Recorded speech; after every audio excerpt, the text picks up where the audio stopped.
Neste Arouca, história de um mosteiro de 2020, em versão online, recordamos também os ofícios. E no século XVIII eram vários os ofícios que trabalhavam para o mosteiro, entre eles os entalhadores.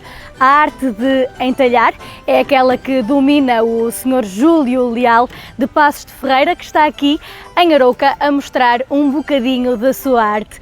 Sr. Júlio, o que é isto de entalhar?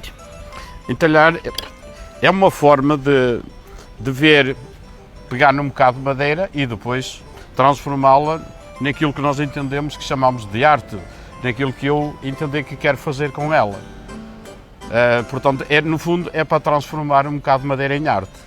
Ou seja, há todo um processo criativo, desde a parte em que se desenha aquilo que se quer fazer, à parte em que se começa a trabalhar na madeira e depois então chegamos ao produto final. Como é que é este processo criativo? Este processo começa todo ele com, por exemplo, um cliente que me pede, por exemplo, um respectivo trabalho. Eu começo a desenhar a peça, tudo isto como há séculos estão passados.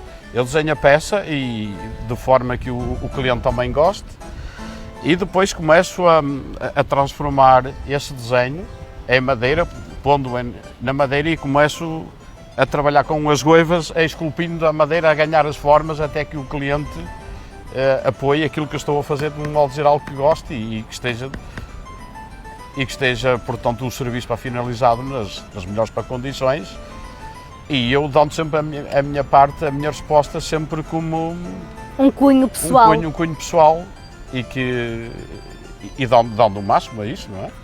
E há quantos anos é que trabalha nesta arte? Eu comecei desde muito miúdo, desde os 13 anos de idade. Depois foi-me lançando a partir de 1989. Aí sim comecei a trabalhar à minha conta e a procurar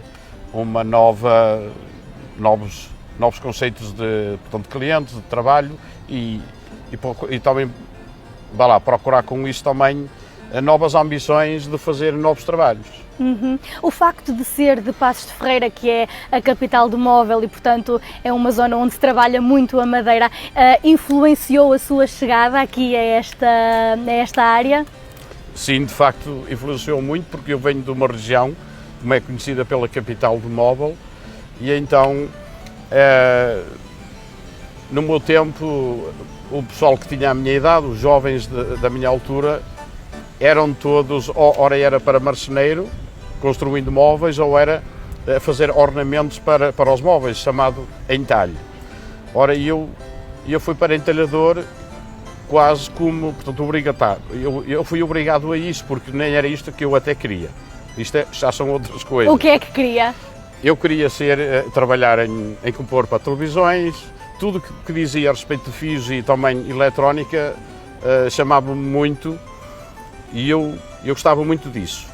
Esta área eu até que nem queria, mas depois, como fui, portanto, obrigado pela minha família, os meus pais assim me obrigaram e eu comecei a aprender a gostar disto e achei que então que isto seria uma opção, portanto, de futuro e que eu comecei a gostar, portanto, a adorar e até hoje nunca parei para gostar deste trabalho, portanto, ainda hoje continuo a gostar cada vez mais deste trabalho. Ou seja, o Sr. Júlio não escolheu a arte, mas depois esta arte acabou por escolher o Sr. Júlio, foi mais ou menos assim. Visto assim, é verdade, a arte é que me escolheu mesmo. E, portanto, eu aprendi a gostar da arte sem saber que gostava dela. É verdade. E, entretanto, já criou dezenas de peças, já trabalhou em milhares de pedaços de madeira, não é verdade? Verdade, verdade. E temos aqui alguns exemplos. Temos aqui, por exemplo, uma réplica, não é assim? São duas peças, não é? Não sei se quer mostrar, levantar se calhar um bocadinho para nós vermos e para que todas as pessoas possam ver. Muito bem. Portanto, essa é a finalizada? Esta peça está para finalizada, isto vai para um teto, para um cliente que é, já agora um cliente de Viana do Castelo, que também faz conservação e restauro, e que então me pediu este trabalho, e então isto é para um teto de uma igreja. Faz parte, são conhecidas como rosáceas. Esta foi a primeira peça do encontro de vir mais outras para completar uma série de peças que estou a fazer. E depois esta aqui é a peça que ainda está a ser trabalhada, não é? Esta a peça, réplica. Esta é uma das réplicas que também está a ser finalizada para fazer o repetir de várias peças destas. De todas as peças que já fez, tem alguma que seja mais especial, assim que tenha chegado ao ponto de a fazer e depois quase não a querer vender? Eu já fiz uma há uns anos, que foi, portanto, uma cama, onde foi para fazer à vontade a uma cliente que satisfazer, portanto, um capricho, digamos assim, e que também o poderia, de várias formas, levar lá que o queria, mas não tinha ninguém que o conseguisse.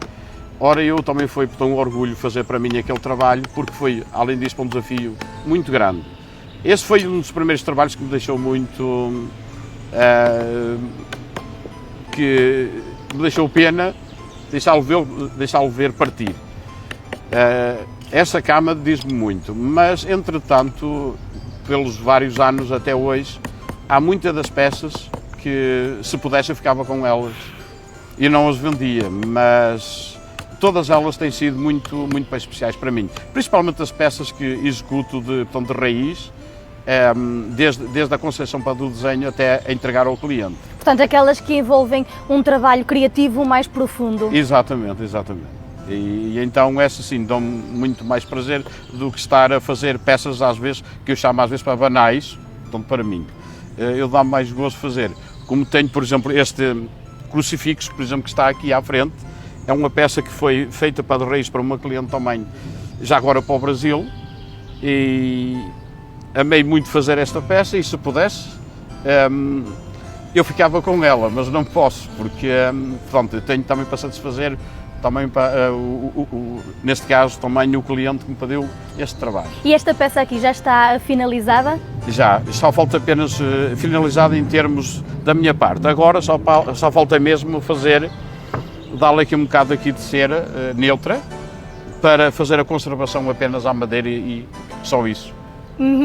Falando agora um bocadinho desta profissão, que é uma profissão que já atravessou séculos, a profissão de entalhador, como é que vê a profissão hoje em dia? Acha que é uma profissão valorizada, procurada? Existem muitos entalhadores ou são cada vez menos? É uma boa pergunta.